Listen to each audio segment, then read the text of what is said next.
Welcome back to a dash through 2009, and now we're going to talk motorsport. So guys, what was the biggest story in F1 this year? Well, Braun, obviously, in their debut season, they won everything on the board, and Jenson Button made it, 2 Brits. You must be happy about that. Yeah, 2 Brits in a row. 2 Brits in I a was row. happier with the first Brit because we had Nicole Scherzinger on the podium. I was. As long as a Brit win, it's all good. It's all good. But having said that, I think Lewis Hamilton's bubble has bursted, hasn't it? It hasn't burst. I mean, he had a good first year. We'll see what happens next year. Well, Always optimistic. Yeah. And as we all know, he's being joined by Michael Schumacher, so that's also big news. That is the But biggest is he news. actually being joined by Michael Schumacher? It Because there have been is lots of quite- rumours of Michael Schumacher coming back to joining F1. Mercedes, and then he'll be on the track next year. So it's something to look forward to, especially after people were given the hopes that, hey, he's coming back, but then, the fairy tale cut short. But hey, we're back to the fairy tale, and it just shows F1 is high octane and it's full of drama. It's also full of hope and fairy tale. Sorry to bring the energy down. There's a sad thing happened also as well. Masa's accident, who can forget? A big shock to Ferrari.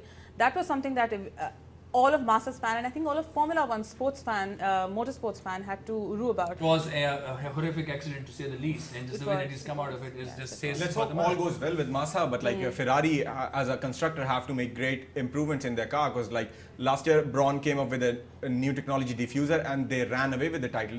They won it within the first few races and nobody ever caught up with them afterwards. For us, I think that might happen with the fact F1 is being changed and the structure of it is being changed. It almost threatened a civil war. I'm talking about the budget caps here, caps, with the 40 million budget cap, is Yes, it? it was. Braun did a great job with it. And that led to Max Mosley stepping down as well. Something that I'm really excited about is the Lotus team coming back, and I think they're going to be a great addition to the team. Toyota has left, the biggest car maker in So the who are your world. bets on this year? Ferrari, I think. Ferrari? But we are not talking about Valentino Rossi here. He again had a fantastic year, didn't he, in MotoGP? He has made MotoGP his own thing because he has won 7 championships now? 7? yeah. Yes. Was it straight? It's 7. 7 straight championships. For how now. long can he keep that up? Let's He see, I has think kept it while. up for 7 years, so I hope it can for a go on. while. That's a feat in itself. exactly. I think he's ignored when it's probably not as gigantic MotoGP compared to other sports, but he himself is a legend in his own right, isn't he? Yeah. Well, for now, more on F1 and motorsports. Hardali has this report.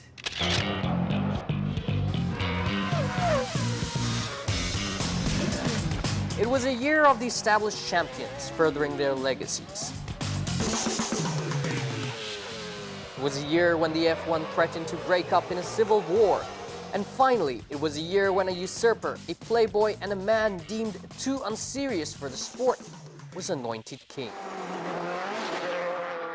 The year 2009 was a soap opera of high-octane drama, life-threatening injuries, and the almost coming true of fairy tales.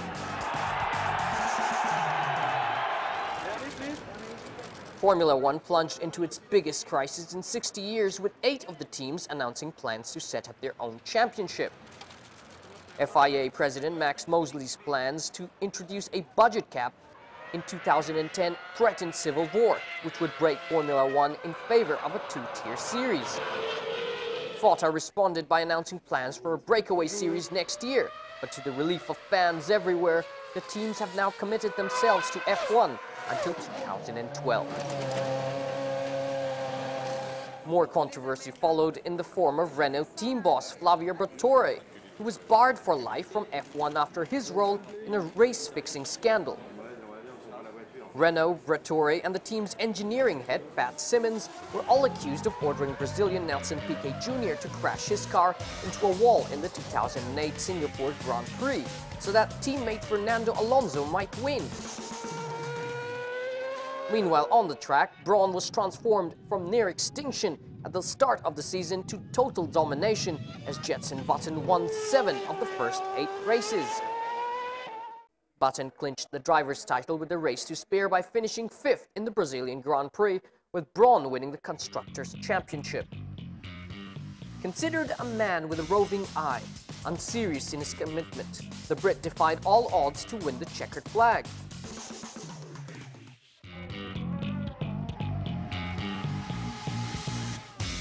However, Formula One on the track was shocked by a life-threatening injury to Brazilian Ferrari driver Felipe Massa. Brazilian Massa suffered a fractured skull in a freak accident when he was hit on the head by bouncing debris from Rubens Barrichello's Brawn during qualifying for the Hungarian Grand Prix.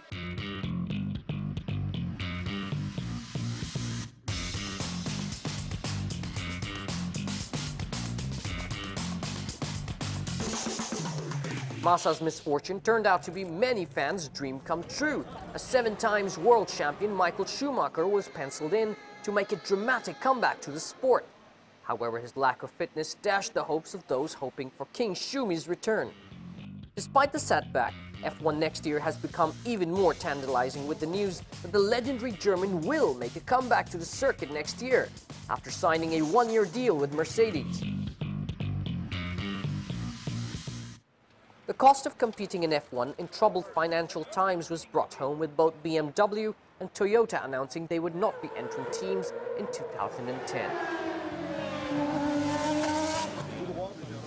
In the World Rally Championship, the dynasty of Loeb continued, as Sebastian Loeb claimed a record 6th successive title by winning the title-deciding British round. Despite winning the first 5 rallies of the season, Loeb trailed Finland's Mikko Hirvonen by a single point going into the final race. But Loeb clinched a record 54th rally victory by 66 seconds from Ford driver Hirvonen.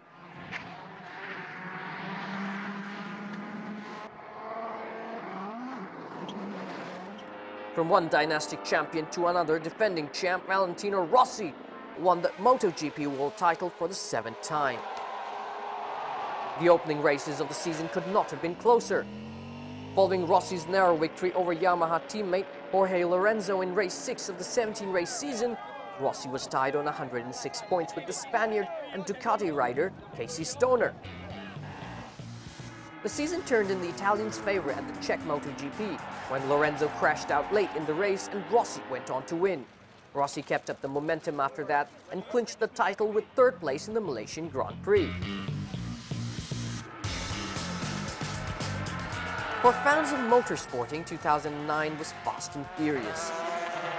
It did not only provide nail-biting finales to races, it drew them in its emotional roller coaster ride. It strengthened their allegiances and aggrandized their hate for the perceived opposition. Most of all, it gave evidence that motorsporting can still have our hearts pumping adrenaline. Ahad Ali, DawnNews. And you are watching a Dash through 2009. It's time for another short break, but coming up we'll be talking football. Stay tuned.